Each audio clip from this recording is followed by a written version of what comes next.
my room and my son's room, and it did not touch us.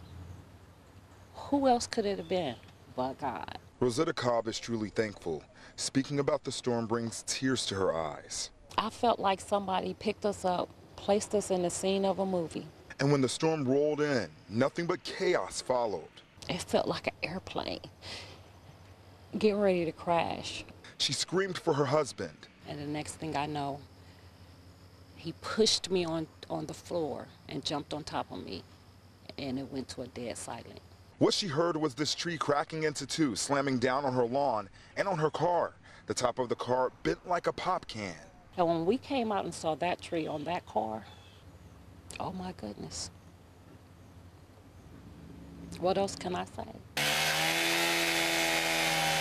As crews work to clear these lawns and break these trees down, Cobb feels an amazing thing has happened. New relationships between her and her neighbors are forming. Yesterday, we became a family. After 3 years, we united.